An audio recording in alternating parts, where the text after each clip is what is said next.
Every journey begins with a single step. A step toward healing, toward adventure, toward discovering who we are beyond the past. Welcome to Life with Jemma Blythe, a space where storytelling meets self-discovery, where we embrace the art of healing, and where every chapter of life is worth exploring. This channel isn't just about the past, it's about the future. About stepping into new roles, new places, and new stories. Because whether I'm diving into a script, crafting a story, or wandering through the hidden gems of the UK, every experience is a chance to learn, to heal, and to create something meaningful. For me, storytelling has always been a form of healing, whether through acting, becoming someone else to understand myself better, or writing, shaping worlds that feel like home. Stories have a way of helping us reclaim our voices. And then there's travel, walking through the streets of Edinburgh, uncovering hidden bookshops in London, standing on the windswept cliffs of Cornwall. There's something about exploring new places that makes us feel more alive, more connected to the world and to ourselves. So here, on Life with Jemma Blythe, we're not just talking about healing, we're living it. Through words, through performance, through the simple joy of discovering something new. And when life feels overwhelming, when the scripts are unfinished, the words won't come, or the road feels uncertain, there's Blythe Coffee Break. Short, reflective moments where we pause, breathe, and find clarity in the chaos. It's a space to reconnect, to sit with our thoughts, and to remember that healing isn't just about moving forward. It's about being present. So, whether you're here for the stories, the journeys, the creative process, or simply for a place to feel understood, you're welcome here. Let's step into this adventure together. Let's act, write, explore, and most importantly, let's live. Because this is Life with Jemma Blythe, and the next chapter is just beginning.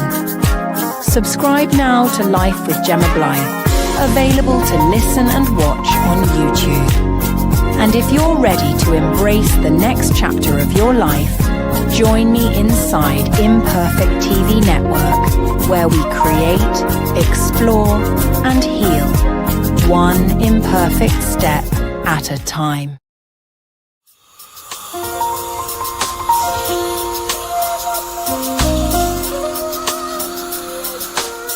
Welcome to Blythe Coffee Break, a cozy moment for reflection, honesty, and healing. I'm Jemma Blythe, and this is where we slow down, sip our coffee, and dive into life's real and raw moments. No rush, no pressure, just you, me, and a conversation that matters. So grab your favorite drink, take a deep breath, and let's begin. Oh, there I am. Hey everybody, happy afternoon, happy Monday. How is everybody's weeks going? So today I thought I would just drop in to discuss magpies, myths, and superstitions, because when I was out earlier with Mum, we were just driving, and the amount of singular magpies we saw. Now, for everybody that doesn't know, and for that lives in other countries perhaps, we have birds over here that are black and white, and we associate those with different superstitions. And whenever we see singular ones, we always say one for sorrow, and we either say good morning general or something else to counteract the sorrow. So I will in fact put up a video for you now with these are magpies, okay? Here. And they look gorgeous, right? They look just like any other bird. Now, this is today's guest. We're giving them the space that they should have here on Blythe Coffee Break. Now, seeing a magpie isn't just seen as bird watching over here, as I've just said. It's seen as now a ritual almost. So we say 1 for sorrow, 2 for joy, 3 for a girl, 4 for a boy. And that's how it goes. But the rhyme actually started in the 18th century. It was first recorded in a 1780s children's book, which is wild. And it's said to have lasted long before that, passed down orally across generations, which meant by the Victorian era in England, the rhyme had become widespread, especially in the north of England, which is strange because the Victorian era were typically associated with London because of Queen Victoria at the time and Prince Albert. So it was almost weird to have something like that that just spread so widely. And up in the north of England, I nearly said up north, up in the north of England, magpies were said to foretell the future. So how far have we come? And they weren't known for spreading misfortune at all. So what happened? We know that magpies have always stood out because, unlike other birds, they also mate for life, and they have stark contrasting feathers, as shown here in the black and white. And they don't flock in large numbers either. So unlike crows or starlings, which flock in huge numbers across the skies, magpies don't do that. Which is typically why one magpie apparently started to be known for sorrow because it was mourning its mate. Now that's so sad. So sad to think about that. And it's definitely changed my perspective. I mean, earlier on I was going little bundles of misery as we just saw one every so often down the road. It was so weird. So that's typically that, but it goes deeper than that into Christian folklore. So magpies were often mistrusted, and there's an old belief that magpie was the only bird not to mourn the death of Christ. And it was the only bird not to enter Noah's Ark as well. Which made it back then, in medieval mindsets, a little bit of an outsider. Now, we only have to think about how sometimes we treat outsiders as humans, and look at how Elphaba was treated initially in Wicked. She looked a little bit different. She wasn't necessarily evil, but because she came across as different and not following the rules, so to speak, of Oz, she was seen as an outsider. She was treated differently and singled out. So it's sad to think that this happened back then, but with magpies, which is so wild. So on the flip side of this, in Celtic and Norse traditions, magpies had a very different energy. They were messengers of the other world, intelligent, sacred, and even magical.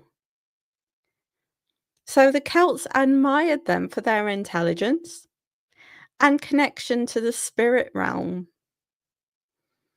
And in Scandinavian mythology, they were thought to carry messages between worlds, both light and shadow, which is so cool because on their feathering, it's black and white, the two colors that we associate constantly with light and dark.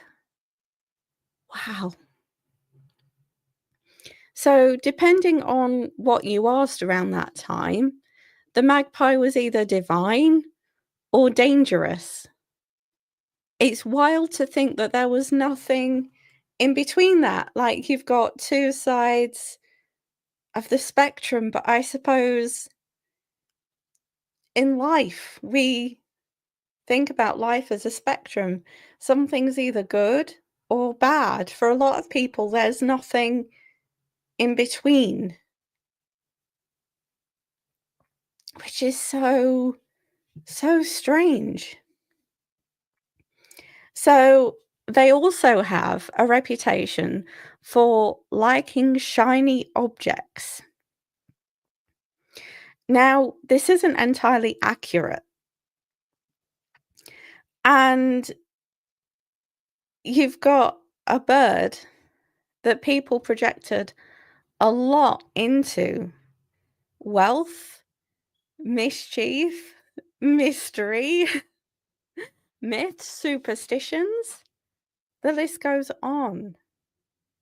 So today, more commonly, people, when they see a magpie, and they still salute it with, "Hello, Mr. Magpie, how's your wife and children?" Or they say, "Good morning, General," where, like, I'm from in Lincolnshire. But they're one of the only non-mammals that can recognize themselves in a mirror.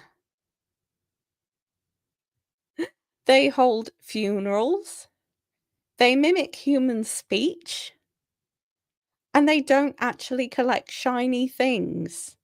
That myth likely came from a 19th century opera, which is crazy. So, with all this in mind, maybe it's time that we started looking at magpies differently and gave them a little bit more credit and less fear. Because sometimes things can look like an omen when actually they are what they are. Or maybe it's just both. But isn't that the magic of folklore anyway? So if you're watching this and from other countries, please, please, please do let me know if you have a bird that looks the same or has a different view like a magpie does in this country. Do you have something that represents superstition and myth, or maybe something creepy like paranormal? Please let me know because I am so intrigued by all this. It's so crazy what can come from different ways of life and different cultures and different countries that people don't normally go to or think about. So I invite you, please, in the comments of this one, please let me know, as I am so intrigued, and you'll get a shout out in Friday's live stream with me, which, as you can see, it will be happening at 5:30 p.m. on Friday, right here on the Life with Jemma Blythe channel. If you haven't joined, go join, because you will not want to miss this. I am sending you so much love, and I will catch you on the next one. So thank you for joining me. Thanks for sharing this little break with me. If today's sip stirred something in you, don't forget to like, subscribe, and drop a thought in the comments. I'd love to hear it. Until next time, keep sipping slow and living real. See you in the next one.